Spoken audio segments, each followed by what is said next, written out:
오늘의 주요 뉴스입니다. 국민의힘 새 당대표로 의원 경험이 없는 이준석 후보가 선출됐습니다. 사상 첫 30대 당대표로 변화의 바람을 예고하며 대선 승리를 지상과제로 천명한 이신임 대표를 잠시 뒤에 만나보도록 하겠습니다.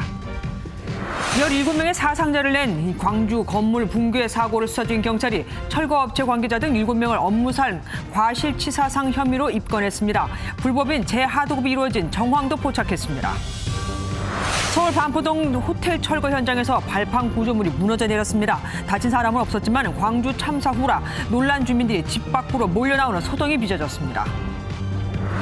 14살 여중생이 친구 2명과 아버지 차를 몰래 운전하다 뺑소니 사고를 냈습니다. 사고 후 경찰 추적을 따돌리려고 역주행까지 했습니다. MBN 단독 보도합니다. 뇌출혈을 일으킨 6살 남자아이 얼굴에 멍을 수상하게 여긴 경찰이 계부와 친모를 체포했습니다. 계부는 목말을 태워주다 실수로 떨어뜨렸다며 거짓말을 했다가 경찰 조사에서 폭행 사실을 인정했습니다. 7월 5일부터 새 거리두기가 적용되면 수도권 식당과 카페 영업이 밤 12시까지 연장되고 사적 모임 인원도 8인까지 확대됩니다. 방역당국은 그전까지 현행 거리두기를 3주 더 연장하기로 했습니다.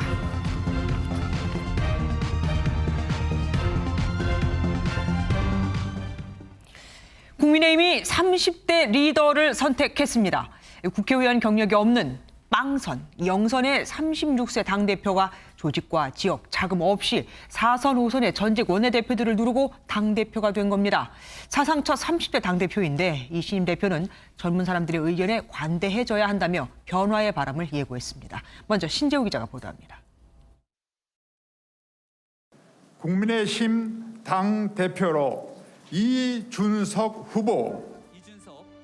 36살 이준석 후보가 국민의힘 당대표에 선출됐습니다. 이 후보는 득표율 43.8%를 기록해 각각 37.1%와 14%를 얻은 나경원, 주호영 후보를 따돌렸습니다. 비중이 높은 당원 투표에선 졌지만 일반 국민 여론조사에서 60%에 가까운 압도적인 지지를 얻으며 승리를 거머쥐었습니다. 헌정사상 첫 30대 당대표가 된 이 후보는 취임 일성으로 새로운 변화에 대한 관대함을 강조했습니다. 젊은 사람들이 자신의 의견을 이야기하면 관대해져야 하고요. 구체적인 방안으로 공직 후보자 자격 시험을 도입하고 토론 배틀과 연설 대전을 통한 대변인단의 공개 경쟁 선발을 약속했습니다. 또 내년 대선 승리를 위해 다양한 후보들이 함께할 수 있는 정당을 만들겠다고 강조했습니다. 우리의 지상 과제는 대선의 승리입니다. 그 과정에서 저는 다양한 대선 주자 및 그 지지자들과 공존할 수 있는 당을 만들 것입니다. 경쟁자였던 주호영 후보에겐 국민의당과 합당을, 나경원 후보에겐 격에 맞는 중요한 역할을 요청하겠다고 말했습니다. 9월부터 경선 레이스가 시작된다면 이준석 신임 당대표에게도 남은 시간은 많지 않습니다. 개혁 속도 전에 기존 당내 세력들과 어떻게 화합하느냐가 관건이 될 전망입니다. MBN 뉴스 신재우입니다. 이준석 국민의힘 신임 대표는 이른바 박근혜 퀴즈로 영입돼 정치를 시작했습니다. 10년 만에 자신을 영입한 박근혜 전 대통령을 극복하고 당대표가 되기까지의 과정을 우정환 기자가 정리해봤습니다. 딱 10년 전 박근혜 한나라당 비상대책위원장 옆에서 처음 모습을 드러낸 26살의 이준석.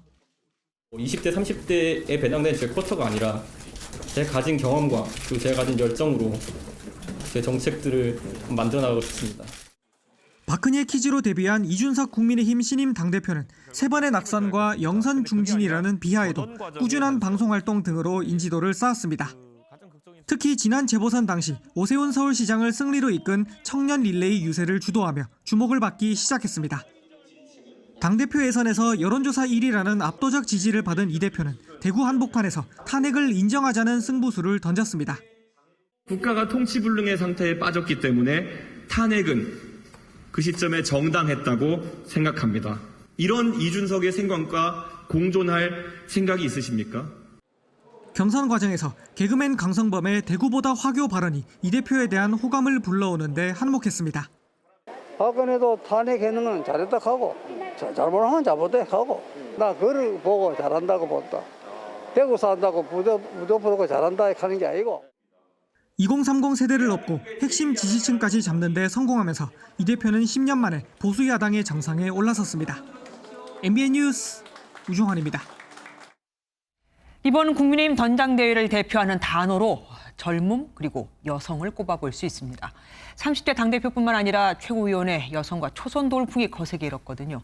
더불어민주당과 정의당은 젊은 지도부에 새로운 변화를 함께 만들자고 했지만 내심 긴장하는 모습이 역력합니다. 노태영 기자입니다. 모두 5명을 선출하는 국민의힘 최고위원회는 초선과 여성 돌풍이 거셌습니다.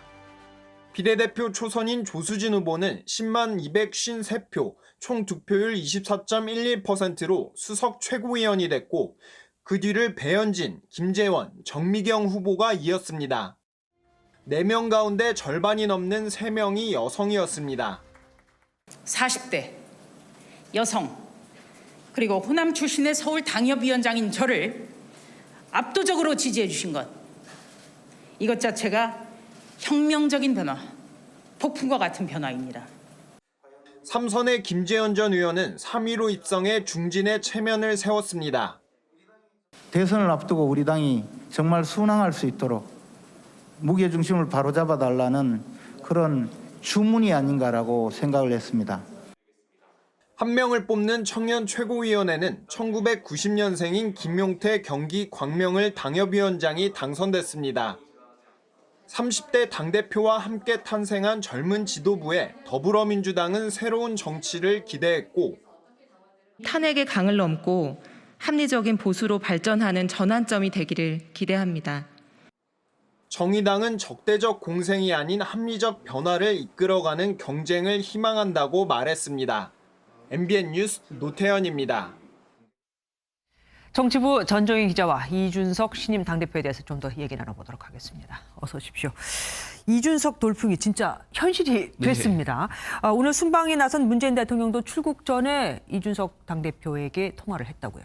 네, 맞습니다. 문재인 대통령은 오늘 영국에서 개최되는 G7 정상회의 참석차 출국했는데요.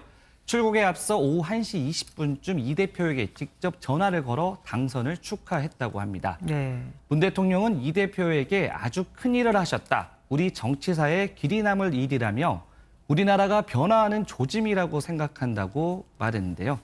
나아가 코로나 위기가 계속되는 만큼 정부와는 협조해 나가면 좋겠다고 당부하기도 했는데 이 대표 역시 협치의 모델을 잘 구축하겠다고 화답했습니다. 예, 아무래도 가장 큰 야당 대표고 하니까 대통령도 만나고 할 거 아닙니까? 예. 그랬을 때 대통령하고 만나면은 아버지와 아들뻘이 되겠어요? 네, 그렇습니다. 네, 문재인 대통령은 1953년생, 네. 이준석 대표는 1985년생으로 나이 차이만 32살이 납니다. 네. 사실 이 대표가 문 대통령의 장남 준용 씨보다도 3살이 어리고요. 그런가 하면 협상 파트너인 송영길 민주당 대표하고는 22살 차이인데요. 나이만 보면 자식 조카뻘인 셈인데 그렇죠. 실제로 만났을 때 어떤 모습이 연출될지 벌써부터 관심이 쏠리고 있습니다. 예, 아무래도 이렇게 뭐 돌풍을 일으키다 보니까 이를 바라보는 여권 대선 주자들의 분위기도 심상치 않을 것 같습니다. 네, 일단 일제히 축하 인사를 건넸지만 나이에 따라서는 조금 미묘한 차이도 네. 드러났습니다. 네, 70대인 이낙연 전 대표와 정세균 전 총리는 혁신 경쟁을 벌이자 함께 고정관념을 깨자며 의례적인 덕담을 보낸 반면 50대인 이재명 경기지사는 기분 좋은 긴장감이라면서 예. 민주당은 기성정치의 구태를 끊어냈는지 반성해야 한다고 말했습니다. 여권 대선 주자 중 가장 젊은 71년생이죠. 박용진 의원은 이제는 민주당의 시간이라며 박용진 돌풍을 시작하겠다는 포부를 밝혔습니다. 예, 여권 주자들이고 네. 그럼 야권 주자들은 어떻습니까? 특히 당 외에 있는 윤석열, 홍준표, 안철수 이들의 반응도 궁금합니다. 네, 이준석 대표는 대선 경선의 문호를 적극 개방하겠지만 특별 대우는 없다는 공정 경선 원칙을 내세웠는데요. 9월에 시작되는 당내 경선을 감안하면 윤석열 전 검찰총장은 국민의힘 입당 여부를 빠른 시일 내에 결정해야 할 것으로 보입니다. 바른미래당 시절 갈등을 겪었던 안철수 국민의당 대표와는 합당을 놓고 삿바 싸움을 벌일 것으로 예상이 되고요. 네. 반면에 무소속 홍준표 의원은 이 대표가 일찌감치 복당에 찬성한다고 밝힌 만큼 조만간 친정으로 복귀할 것으로 보입니다. 예, 이 돌풍에 이어서 그 당대표 수락 연설도 또 화제가 되고 있습니다. 네, 이 대표는 오늘 수락 연설에서 노래 가사를 인용해 눈길을 끌었는데요. 먼저 들어보시죠. 제가 말하는 변화에 대한 이 거친 생각들, 그리고 그걸 바라보는 전통적 당원들의 불안한 눈빛, 그리고 그걸 지켜보는 국민들에게 우리의 변화에 대한 도전은 전쟁과도 같은 치열함으로 비춰질 것이고. 어디서 많이 들어본 가사 같지 않나요? 너무 익숙하네요. 예, 바로 가수 임재범 씨의 너를 위해입니다. 네, 누리꾼들 사이에서는 이게 젊은 정치다며 흥미롭다는 반응들이 쏟아졌습니다. 예. 그리고 박종진 전 앵커가 3년 전 한 방송에서 이준석이 당대표가 되면 업고 63빌딩 계단을 오르겠다고 한 발언도 누리꾼들 사이에서 재조명되기도 했는데요. 네, 박 전 앵커는 며칠에 나눠하든 아니면 엘리베이터를 타고 가든 방법을 생각해서 약속을 지키겠다고 밝혔습니다. 박 전 앵커라면 일단 석촌호수부터 가야 되는 거 아닌가 모르겠습니다. 지금까지 전정인 기자와 함께했습니다. 고맙습니다. 잠시 후에는 오늘 가장 바쁜 사람이라고 할 수 있겠죠. 국민의힘 이준석 신임 당대표와 얘기 나눠보도록 하겠습니다. 광주 건물 철거 붕괴 사고 사흘째 관련 수사에 속도가 붙고 있습니다. 제5호급은 안 줬다지만 아닌 것으로 보이죠. 경찰은 관련자 14명을 조사해서 이 가운데 과실치상 혐의가 있는 현장 관계자 등 7명을 입건하고 출국 금지 조치했습니다. 정춘 기자가 보도합니다. 사고 현장인 재개발 현장 시공을 맡은 업체는 철거공사 제5호급은 없었다고 주장했습니다. 법에 위배가 되기도 하고 지하자의 건 없는 것으로 알고 있고요. 하지만 현장에서 실제 철거를 진행한 업체는 계약한 업체가 아니었습니다. 현대산업개발과 계약을 맺은 철거업체는 한솔기업. 그런데 작업은 백솔이라는 업체가 있습니다. 사고 당시 현장을 급히 떠났던 작업자들도 백솔 소속이었습니다. 불법 제5호급이 의심됩니다. 그 부분도 지금 조사 중이고 진술들이 달라지고 이제 저희들이 압수수색을 어제 실시했기 때문에 관련 자료들을 분석해 보면 경찰은 시공사 관계자 3명과 철거업체 관계자 3명, 감리자 1명 등을 포함한 7명을 불구속 입건하고 출국 금지 조치했습니다. 일단 업무상 과실치사상 혐의지만 수사 결과에 따라 추가 혐의가 적용될 수 있습니다. 국과수와 소방 등 1차 감식 결과와 압수수색을 통해 확보한 자료를 분석해 먼저 붕괴 원인과 안전규정 준수 여부 등을 집중적으로 파헤치고 있습니다.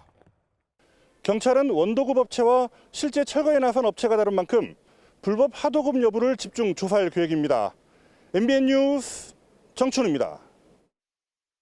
참사 희생자들의 합동 분향소에선 초등학교 소꿉친구를 잃은 70대 할머니 2분이 눈물을 쏟으며 오열했습니다. 생존자들은 사고 당시의 충격으로 지금도 힘들어하고 있습니다. 강세훈 기자가 취재했습니다.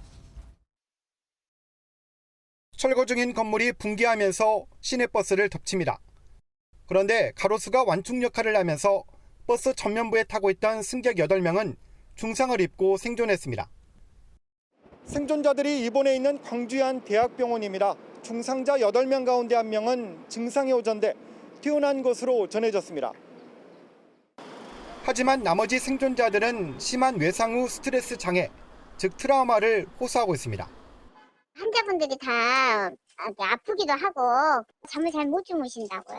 트라우마가 겪고 계신다는 거죠? 네. 희생자 9명의 합동 분향소에는 일면식도 없는 시민들이 찾아와 엄숙한 자세로 추모했습니다. 일들을 빨리 하려고 하고 돈을 좀 아끼려고 이런 일들이 발생했다고 저는 생각을 하는데 이런 걸 좀 많이 개선이 되었으면 좋겠고요.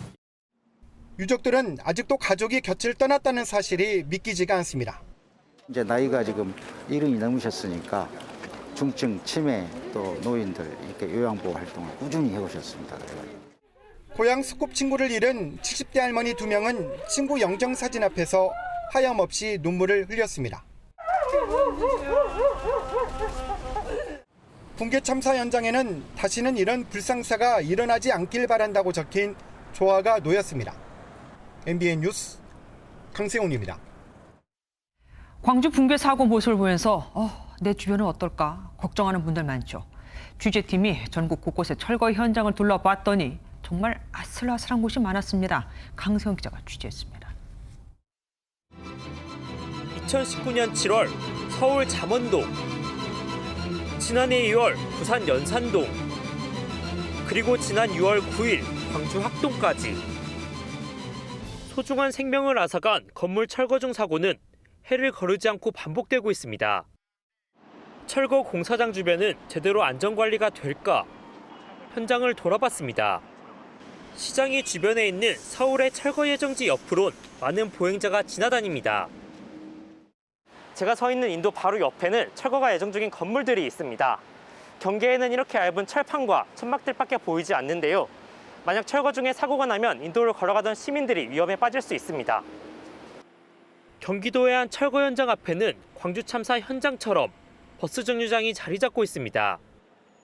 이 건물이 넘어가는데 저게 서 있겠어요? 그거 보니까 무섭더라고요. 무섭지.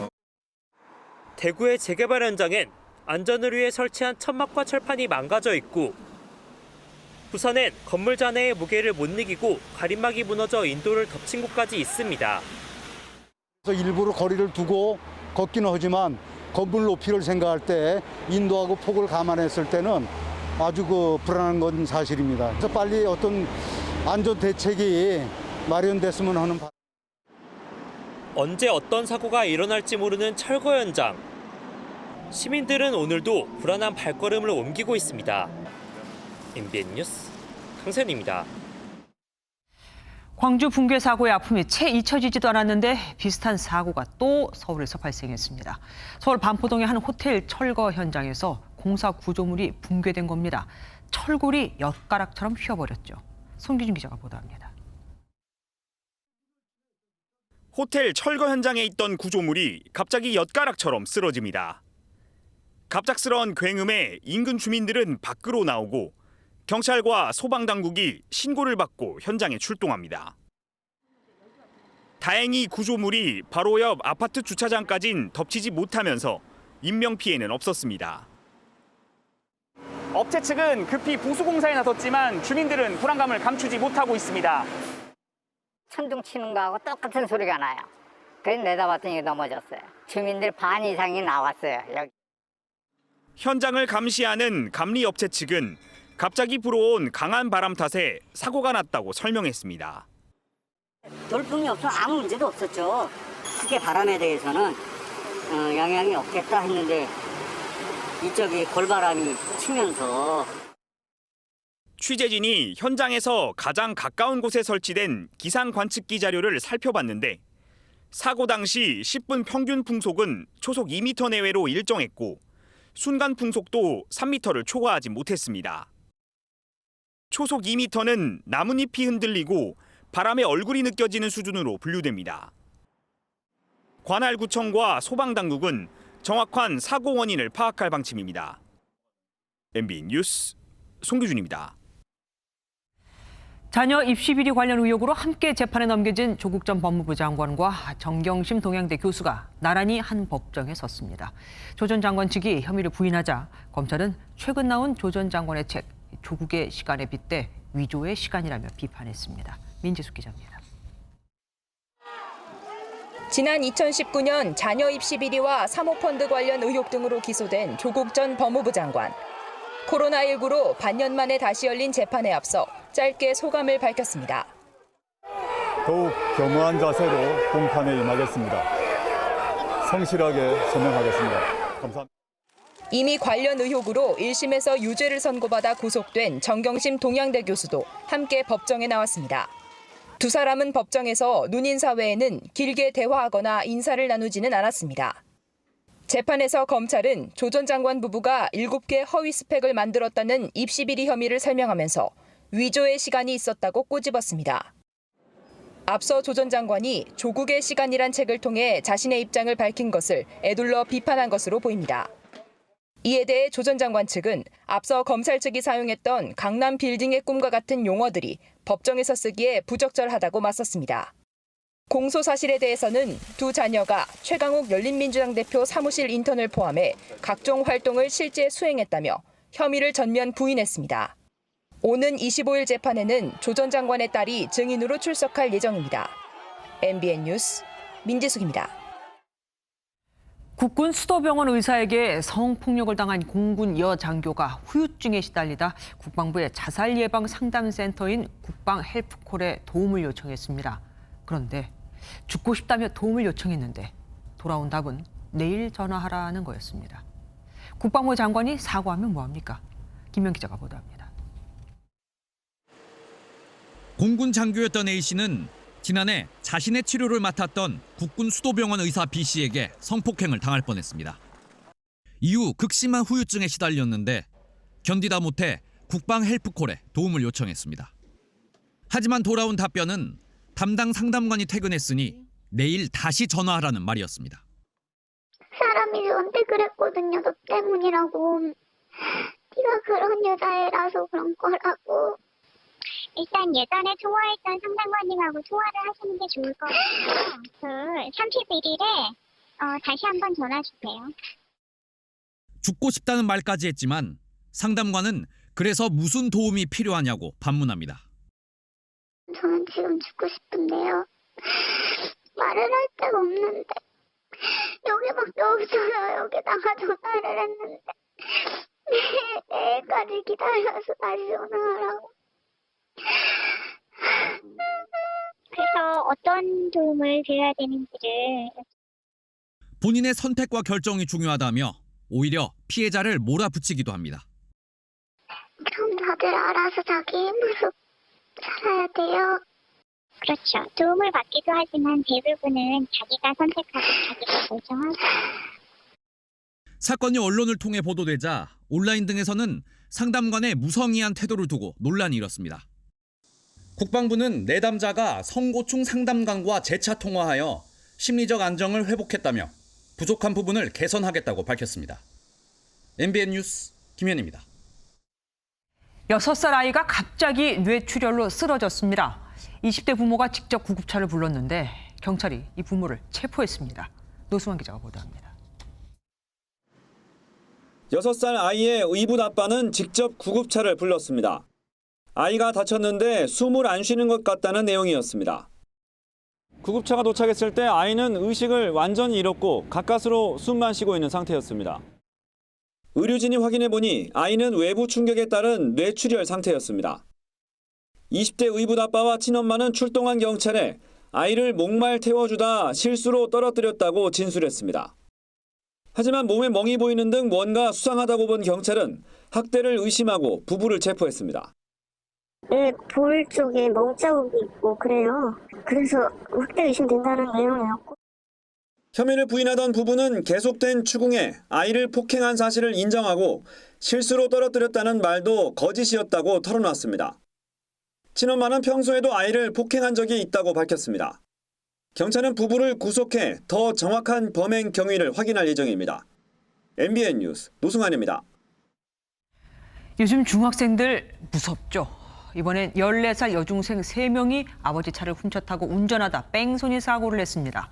경찰 추적을 따돌리기 위해 역주행까지 했죠. 조동욱 기자가 보도합니다. 늦은 새벽 차에서 내린 여학생들이 주변을 둘러보더니 놀란 듯 차량으로 다시 뛰어갑니다. 곧이어 경찰이 차량으로 달려들고 차량 뒤편으로 도망치려던 여학생들을 붙잡습니다. 아버지 차량을 훔쳐 운전하던 14살 여중생 3명이 뺑소니 사고를 내고 도주하다 경찰에 검거되는 모습입니다. 사고를 낸 여중생들은 역주행까지 시도하며 3.5km가량을 도주하다 이곳에서 검거됐습니다. 이들은 한 학생의 아버지 차를 동대문구에서 훔친 뒤 광진구 군자역 인근까지 운전하다 사고를 냈습니다. 사고 직후 경찰이 출동했지만 이들은 경찰을 따돌리기 위해 역주행까지 하며 도주했습니다. 여중생들은 생일이 지나 촉법소년은 아니었던 것으로 전해졌습니다. 경찰은 이들을 무면허 운전 혐의로 입건하고 특가법상 도주치상 혐의 적용 여부를 검토하고 있습니다. MBN 뉴스 조동욱입니다.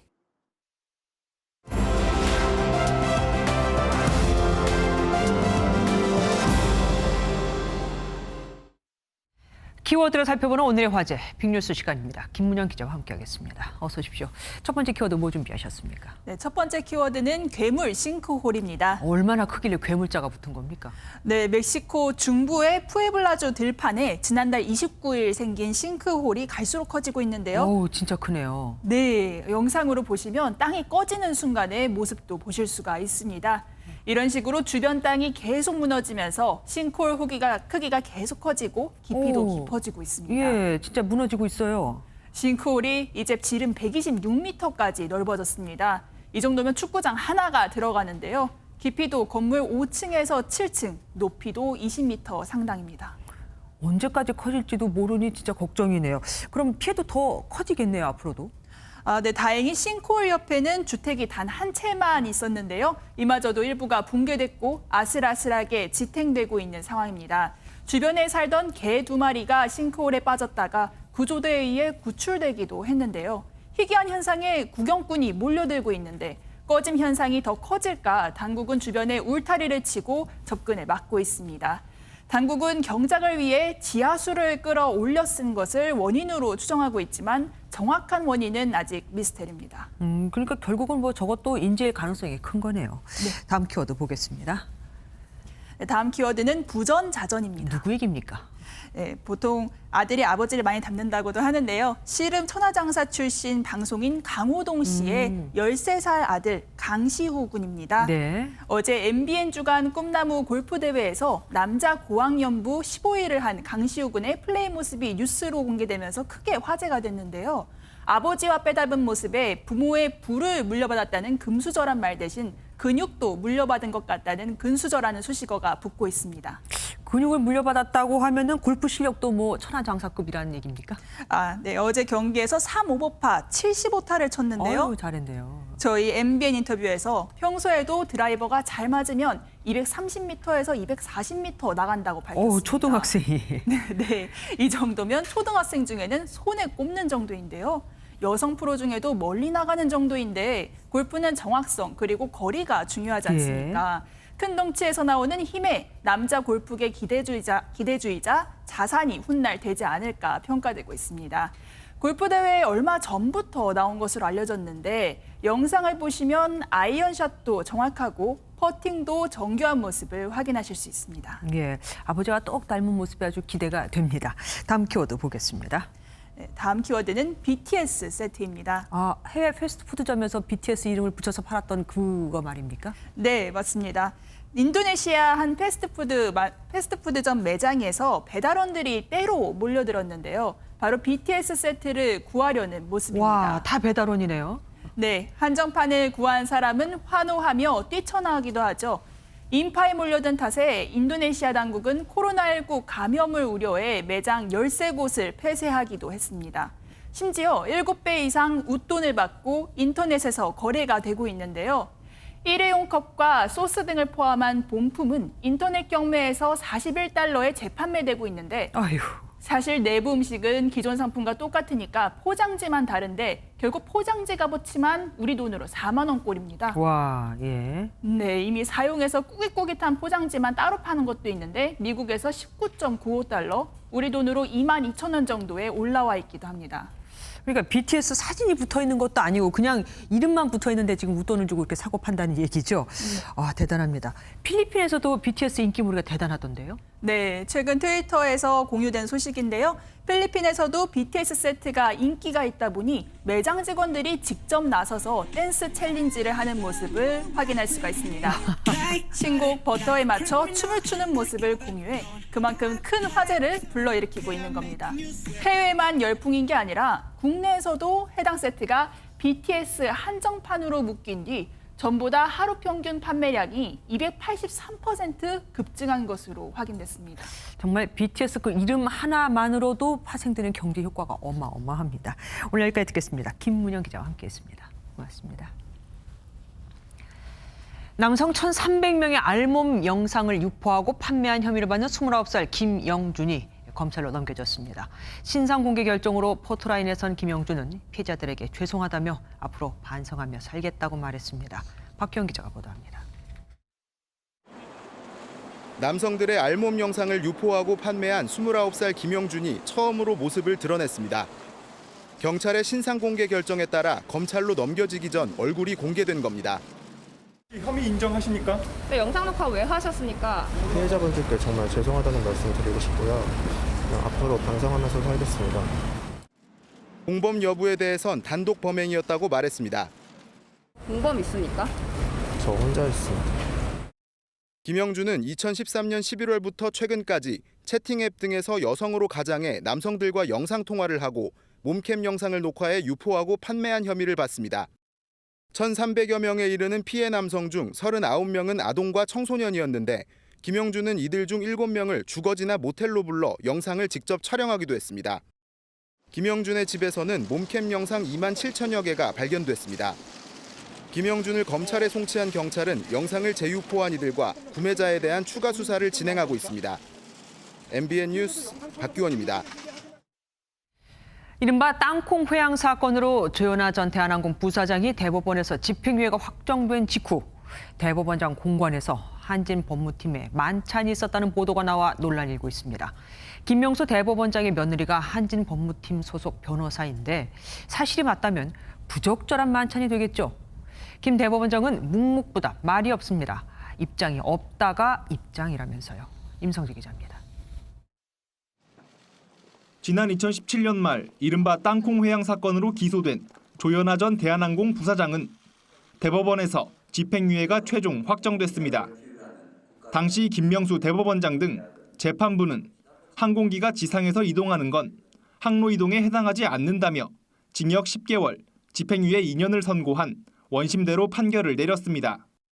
그런데 한 언론 보도에 따르면 상고심 확정 뒤 대법원장 공관에서 한진 법무팀이 참석한 만찬이 열린 사실이 뒤늦게 전해졌습니다. 김 대법원장의 며느리인 강모 변호사는 2015년부터 한진 법무팀에서 근무하면서 2018년부터 1년 반 정도 공관에 들어와 산 것으로 알려졌습니다. 당시 김 대법원장이 이런 모임을 알고 있었는지 혹은 동석했는지 등은 확인되지 않았습니다. 김 대법원장은 관련 질문에 대해 아무런 답변을 하지 않았습니다. 공관에서의 사적 만찬이 재판의 공정성 측면에서 부적절했다는 지적이 나오는데 어떻게 만찬 비용 누가 내셨나요? 법조계에선 사실이 맞다면 공관 만찬이 부적절했다는 지적과 함께 김 대법원장이 가족이 몸담고 있는 회사 사건을 회피했어야 한다는 비판이 나오고 있습니다.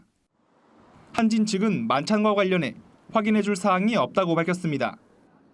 MBN 뉴스 임성재입니다.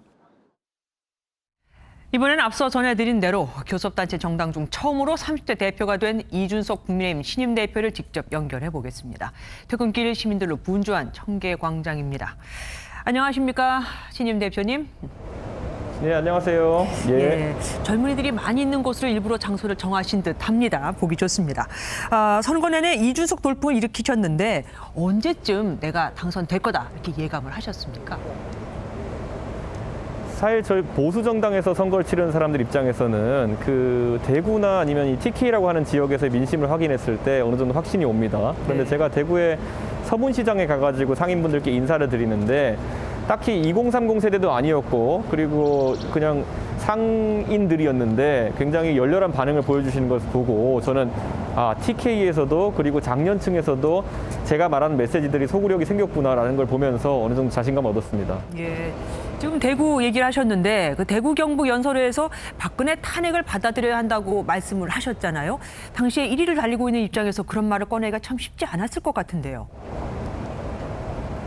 예, 제가 그 연설문을 처음 썼을 때 주변에서 많은 반대도 있었습니다. 하지만 저는 이번이 우리가 탄핵에 대한 이견을 모두 이제 공존할 수 있는 영역으로 놓는 것이 중요하다 이런 생각을 했고요. 이게 대선 승리를 위해서 필수 불가결한 선결 과제라고 생각했습니다. 그리고 지금 우리 당 밖에도 대선 주자분들이 많으신데요. 그분들이 당에 합류하는데 만약 주저하는 요소가 있다 그러면은 제가 다소 무리를 해서라도 전당대회 과정 중에서 그런 것들을 좀 없애야 되지 않을까라는 그런 의식이 있어서 제가 좀 용기를 내봤습니다. 예, 그게 딱 적중을 했던 거고요. 공수처가 윤석열 전 총장에 대한 수사에 착수했잖아요. 이와 관련해서 대표님은 윤석열이 아니라 공수처가 시험대에 올랐다라고 평가를 하기도 했었는데 어쨌든 이 일로 윤 전 총장의 입당이 빨라질 것으로 혹시 예상하시는지요? 저는 윤석열 전 총장이 이 문제에 있어가지고 본인의 정치적 일정을 바꾸는 것도 저는 약간 의아할 것이다 이런 생각을 하고요. 다만 공수처가 처음에 참 여야가 대립하는 과정 중에서 많은 국민들의 기대를 받으면서 또 관심을 받으면서 출범한 기관인데 처음 이제 수사 대상을 고를 때는 조희연 교육감과 관련된 건을 하면서 다소 그 출범 취지와 다른 게 아닌가라는 이런 고개를 갸우뚱하게 된 상황이 있었고요.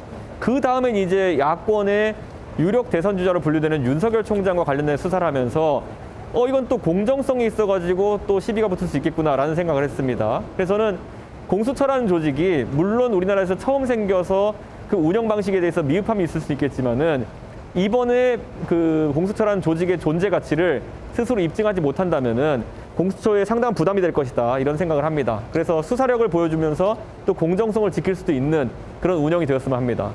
그럼 윤 전 총장의 입당은 어떻게 보시고요? 저는 윤 전 총장의 입당이라고 하는 것은 저희 당이 만약에 윤 전 총장을 받아들일 수 있을 정도의 그런 상태가 되고 또 윤 총장도 정치에 대한 확신이 서면은 결심할 수 있는 것이지 저는 이런 어떤 공수처의 수사 문제는 영향이 적을 것이라고 생각합니다. 예. 취임 연설에서 젊은 사람 이야기에 관대함을 보여달라고 말씀하신 점이 인상적이었습니다. 혹시 본인이 힘들었던 부분입니까? 그동안 보수 정당에서 활동하면서 어떤 부분이 가장 답답했는지도 궁금합니다. 많은 분들이 저한테 방송을 하면서 왜 그렇게 말이 빨랐냐고 이제 질문하는 분들이 있는데요. 지금은 제가 말이 느려지는 걸 보면서 많은 분들이 어떻게 교정했냐 그랬는데요. 제가 방송을 처음 시작하고 회의에 들어갈 때만 하더라도요. 제가 말을 시작하면은 끊어버리려고 하는 분들이 많았어요. 근데 이제 그런 것들이 제가 좀 사무쳤는데 요즘은 그래도 제가 하는 말들을 끝까지 경청해 주시고 이러다 보니까 저도 여유를 가지고 말이 좀 느려진 것 같습니다. 이런 것처럼 젊은 세대가 정치의 영역에 진입했을 때 느끼는 부담이라는 것이 상당합니다. 그래서 그런 부분을 좀 앞으로 제 뒤를 이어서 정치하는 젊은 사람이 있다면은 느끼지 않도록 배려해 주셨으면 하는 생각입니다. 예. 국민의힘이 의원들 부동산 거래 전수조사를 결국 권익위원회에 의뢰를 했잖아요. 실제로 부정한 사례가 드러나면 더민주처럼 탈당 권유 혹은 뭐 출당시킬 생각이 있으신지요? 아니면은 뭐 다른 더 강한 것도 생각을 하고 계신지 궁금합니다. 저는 저희가 그 야당으로서 집권을 위해 나아가기 위해서는 민주당보다 항상 엄격하고 그리고 더 칼 같은 어떤 그 도덕성의 잣대를 세워야 된다 이런 생각을 합니다. 그래서 저는 기본적으로 저희 원내 지도부가 어제 국민권익위의 조사를 받을 수도 있다라고 이제 언급한 부분에 대해서 최소 민주당만큼 하겠다는 걸로 국민들이 받아들여 주셨으면 좋겠고요. 저희는 앞으로도 권익위보다 더 공정하고 그리고 또 조사 능력이 뛰어난 기관이 있다 그러면은 그곳에도 저희가 의뢰해가지고 이 조사를 받을 수 있도록 할 것이고요. 다만 이제 민주당에서도 12명의 의원님들이 지목되신 다음에 8분은 그래도 반응이 좀 없으신데 4분 같은 경우에는 강하게 반발하고 있지 않습니까? 그런데 제가 그 4분의 의원님들의 사안을 들여다본다 하더라도 좀 다소 억울할 수 있는 부분이 있겠다라는 생각도 들어요. 그래서 이게 양당이 사실상 이런 부동산 검증을 시행하는 과정 중에서 또 저희가 엄격하게 돼야 돼. 또 아주 또 문제가 되지 않는 사안인데 떠밀려가지고 또 이렇게 개인적인 피해를 입는 부분이 없도록 저희가 엄정한 기준을 세워가지고 국민들께 다가가도록 하겠습니다. 예, 이준석 대표께서 말하는 공정이 능력을 기반으로 한 경쟁만을 강조한다 이런 비판도 있습니다. 사회적 약자, 뭐 정의가 다 다르겠지만 사회적 약자를 위한 방안도 혹시 갖고 계신지요? 저희가 이야기하는 공정한 경쟁이라고 하는 것은 결국에는 경쟁의 출발선에 다 같이 설 수 있었을 때 하는 이야기입니다. 제가 원래 어릴 때부터 교육봉사 활동을 꾸준히 해왔었는데요. 그 학생들에 대한 봉사활동처럼 출발선에 서는 것 자체가 불가능한 사람들에게는 최대한 지원을 하는 그런 문화가 만들어져야 된다는 것이거든요. 그런데 그게 안 된다 그러면은 경쟁의 의미가 사라지는 것이기 때문에 두 가지는 항상 같이 갑니다. 그래서 공정한 경쟁을 위해서 출발선까지 많은 사람을 세울 수 있는 노력, 그것도 약자와의 동행이라고 해가지고 저희 국민의힘에서 꾸준히 추진할 것입니다. 예. 마지막 질문 드릴게요. 젊은 당대표로 타당, 그러니까 다른 당들이 긴장을 하기도 하지만 만약 이 대표께서 국민의힘을 제대로 장악하지 못하면 민주당에 오히려 호재로 작용을 할 거라는 시각도 있습니다. 여기에 대해서는 어떻게 생각하십니까? 저는 다른 당도 잘 되길 바라고요. 민주당에 계신 분들도 넓은 마음으로 다른 당에서 하는 정치 실험에 응원을 보내주셨으면 하는 생각입니다. 그게 서로 양당으로서 공존할 수 있는 방법이 아닐까 생각하고요. 저는 오히려 최근에 송영길 대표께서 민주당 대표에 취임하신 다음에 상당히 전격적이고 개혁적인 행보로 계속 이제 관심 받고 계신 것에 대해 가지고 항상 긍정적으로 평가했고 저는 앞으로도 그런 행보를 응원하겠습니다. 이 국민의힘 내부 일로 다른 데서 힘을 받고 이런 것보다는 같이 공존하자는 말씀을 해주셨습니다. 다시 한번 축하드립니다. 그새 밖이 깜깜해졌네요. 지금까지 이준석 신임 국민의힘 당대표와 함께했습니다. 고맙습니다. 감사합니다.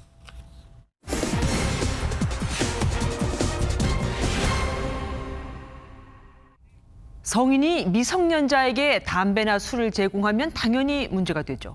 그런데 정작 음주와 흡연을 한 미성년자는 문제가 없고 판매자만 처벌을 받는다는 말도 많습니다. 이게 사실일까요?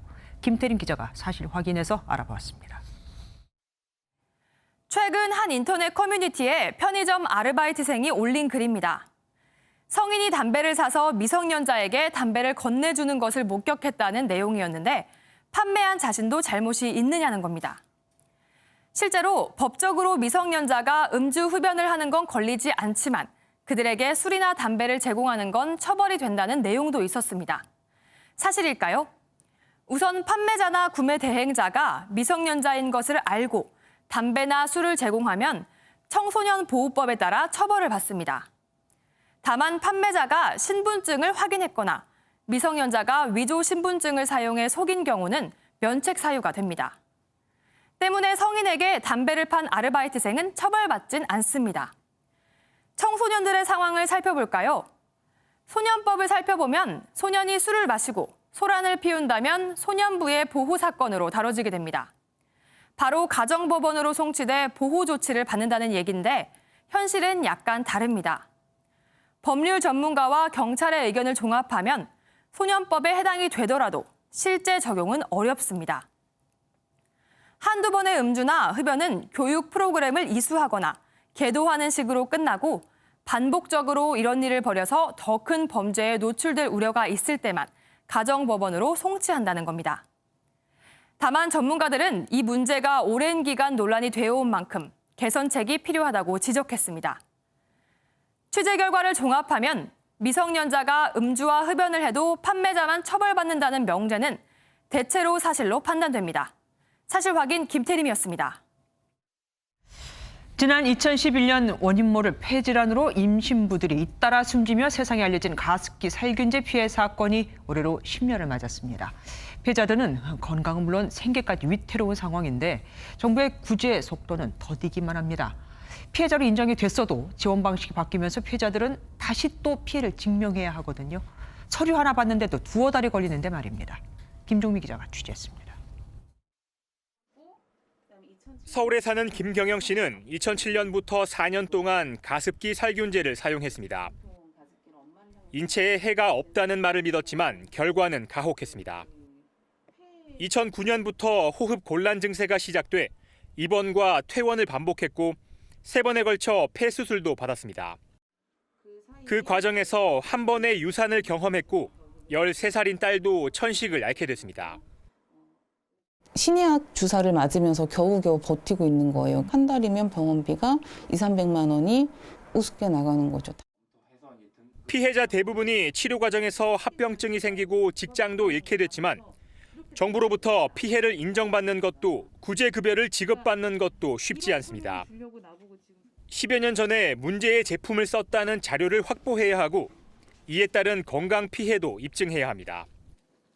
책임 부처인 환경부는 피해자 지원에 소극적인 자세로 일관하고 있습니다. 매일 전화 시도를 했어요. 근데 단 한 번도 연결이 안 되는 거예요. 한 달 동안.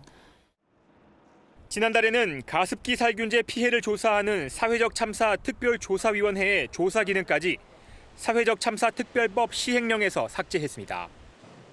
사참위는 환경부가 피해자 지원을 위한 자료 요청을 번번이 거부하고 피해자 판정 일정을 2번이나 연기하는 등 피해자 지원을 위한 의지가 없다며 청문회를 예고했습니다. 필수적인 기관은 환경부 장관과 한국환경산업기술원장이 되겠습니다. 피해 구제가 어떻게 제대로 진행이 되고 있는지를 저희들이 확인을 해나갈 계획이고요. 가습기 살균제 문제가 공론화한 지 10년. 전국에 67만여 명의 피해자가 있는 걸로 추산되지만 이 중 신고자는 1% 수준이고 피해자로 인정된 사람은 절반 정도에 그치고 있습니다. 전문가들은 피해 인정 기준을 완화하는 등 정부 차원의 적극적인 대책을 촉구했습니다. MBN 뉴스 김종민입니다.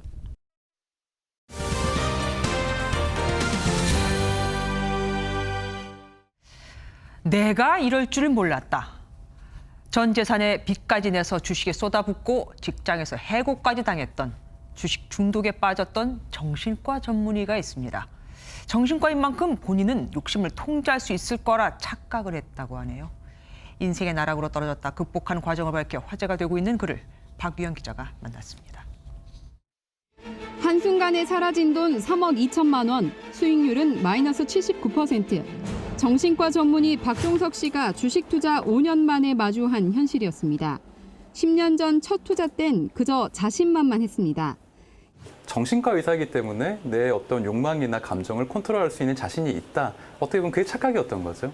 처음에는 그 삼성전자로 제가 이득을 많이 봤기 때문에 재밌었어요. 그때부터는 조금 위험한 주식에도 손을 대고 이익 나는 것에 재미가 붙자 빚까지 내서 주식에 올인했습니다.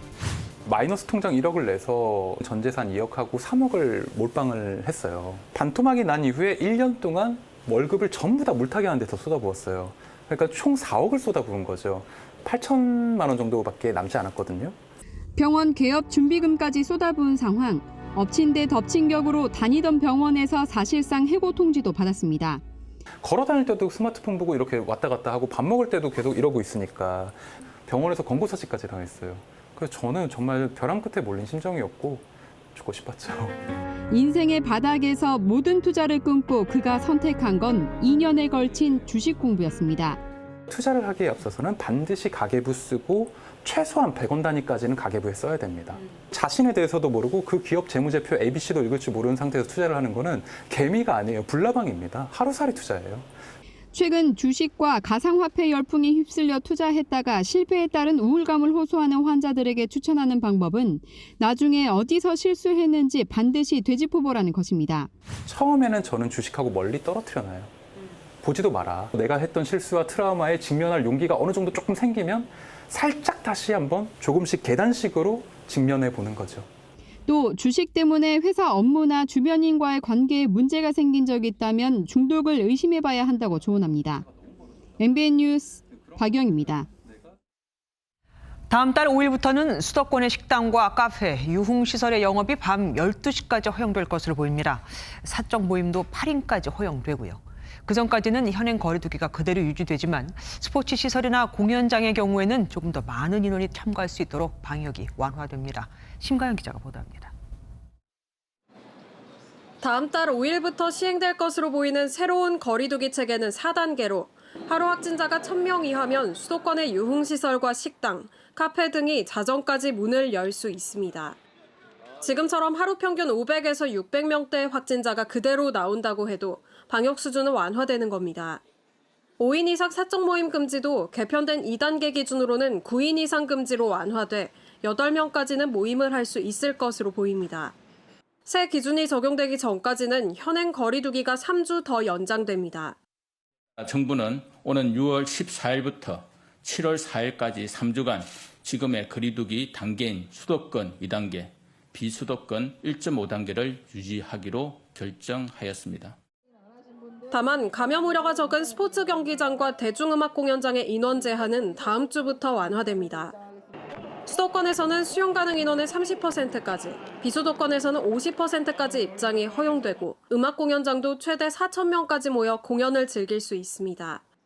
오늘 기준 신규 확진자는 556명, 백신 접종률은 20.6%로 세계 25위라고 방역당국은 밝혔습니다. 다음 주 발표 예정인 새 거리두기 체계와 함께 3분기 백신 접종 계획도 오는 17일 확정됩니다.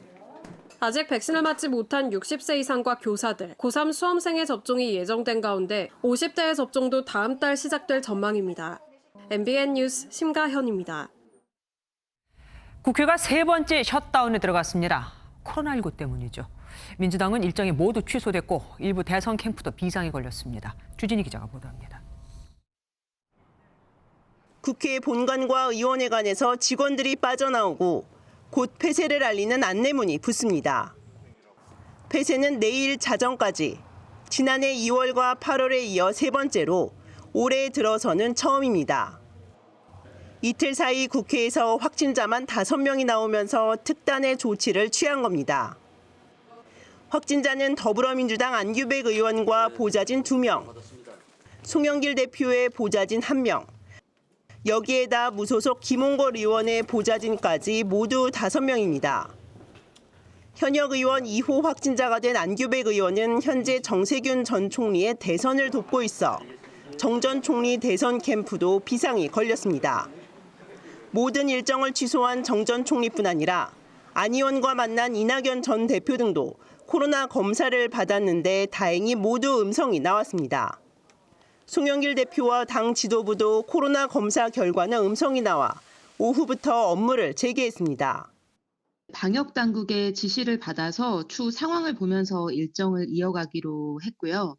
앞으로 신속하고 체계적으로 현장 대응을 할 것이고 또 코로나19가 완전히 종식될 때까지 긴장을 늦추지 않겠습니다. 오늘 모든 민주당 일정이 취소되면서 예정되어 있던 종부세 등을 논의하기 위한 정책 의총이 다음 주로 밀렸고 부동산 논의도 다음 주에 이어가기로 했습니다. MBN 뉴스 주진입니다.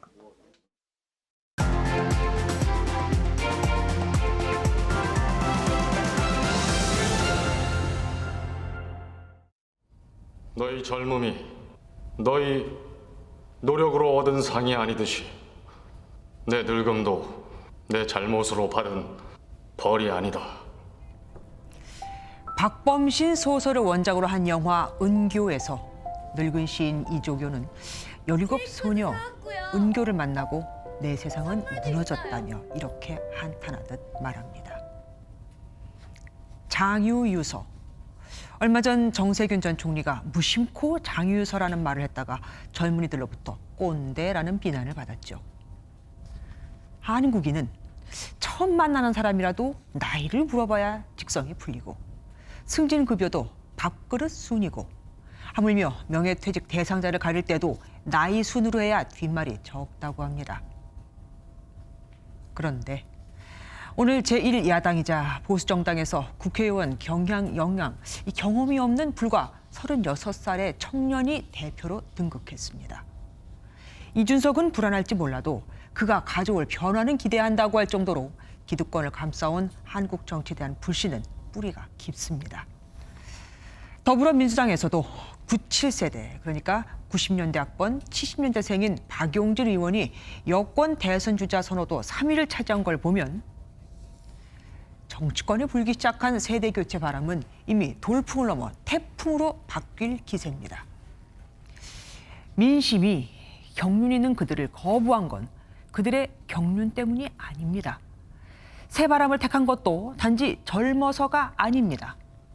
왜 민심이 자꾸 젊은 돌풍으로 눈을 돌리는지 그 이유를 알지 못하고 과거 정치권의 구태를 반복한다면 진영 논리로만 갈리고 의리냐 배신이냐 이런 걸로만 대립한다면 새 돌풍도 민심에 똑같이 거절을 받게 될 겁니다. 장강의 뒷물이 앞물을 밀어내니 새 시대 사람이 옛 사람을 바꾸네.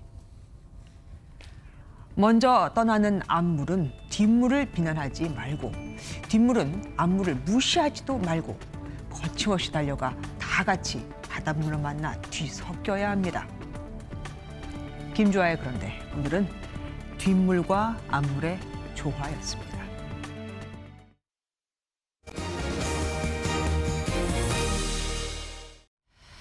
문재인 대통령과 부인 김정숙 여사가 G7 정상회의가 열리는 영국을 시작으로 6박 8일간의 유럽 순방길에 올랐습니다.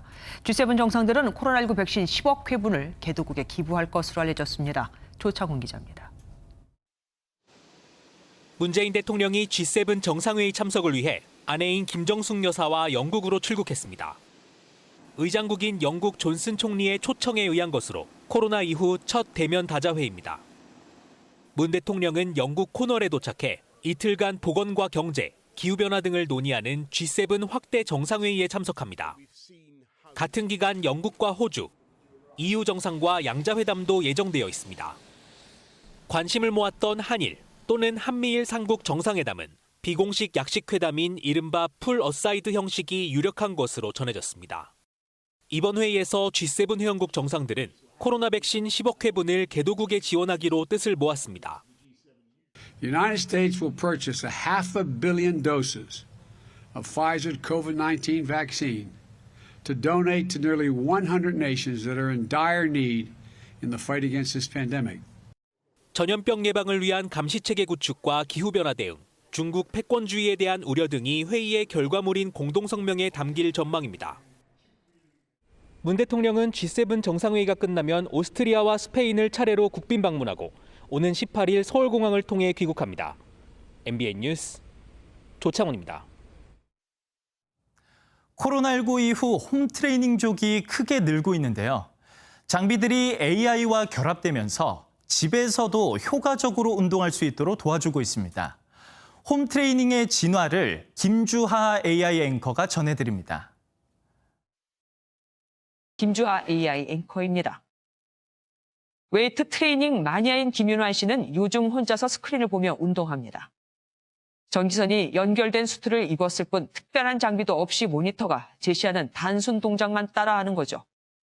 그런데 움직임을 멈춘 후에도 가슴과 엉덩이 근육은 격한 운동을 할 때처럼 꿈틀댑니다.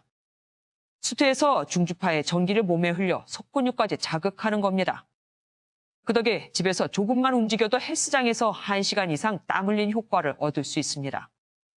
체성분 분석을 통해 자신에게 필요한 동작을 알려주니 개인 트레이너도 필요 없습니다. 근육 운동을 할 수 있는 거는 사실 중량을 드는 운동밖에 없어요. 아니면 외부에서 많이 뛰어야 되거나. 그러면 관절이 손상이 되는데요. 관절을 보호하면서 근육 운동을 할 수 있는 하나의 대안이 되는 거고요. 집에서 AI 코치와 쌍방향 운동도 가능해졌습니다. 휴대폰 카메라로 자기 몸의 좌우 균형을 측정하면 AI 코치가 알맞은 운동을 제시하는 겁니다. AI 코치가 벽걸이 TV 속으로 들어오기도 했습니다. 카메라 센서를 통해 AI 트레이너가 동작마다 개수를 세고 동작의 정확성도 체크해주죠. 날로 진화하는 AI 기술력 덕분에 홈트레이닝족은 코로나19로부터 안전하게 건강을 유지하고 있습니다. 지금까지 김주하 AI 앵커였습니다. 이번 주말은 먹구름이 걷히고 다시 맑은 하늘을 되찾습니다. 오늘 비가 지나고 선선했던 서울은 내일 다시 30도 선까지 올라서겠고요. 모레에도 30도까지 오르며 여름 더위가 예상됩니다. 또 강한 햇살에 자외선 지수도 매우 높게 나타나겠고요. 대기가 불안정해지면서 내일 오후 전북 동부 지역을 따라서는 소나기 구름이 만들어지는 곳이 있겠습니다. 현재 비구름은 대부분 물러났습니다. 늦은 밤까지 영남 일부 지역에서는 비가 조금 더 이어질 수 있겠습니다. 오늘 밤사이 동해안을 제외한 대부분 지역에 안개가 매우 짙게 끼겠습니다. 비가 내린 뒤라 대기가 매우 습한 데다가 바다 안개까지 유입되면서 가시거리가 200m 이하에 머무는 곳도 있을 것으로 보입니다. 내일 중부지방 차츰 맑은 하늘을 회복하겠습니다. 대전의 낮 최고 기온은 30도 선까지 올라서겠습니다. 남부지방도 한낮에는 광주 30도, 대구는 31도를 가리키겠습니다. 동해상에서는 내일 아침까지 바람이 매우 강하게 불 것으로 예상됩니다. 모레에는 남부 내륙 곳곳에 낮 동안 소나기 구름이 지나겠습니다. 날씨였습니다.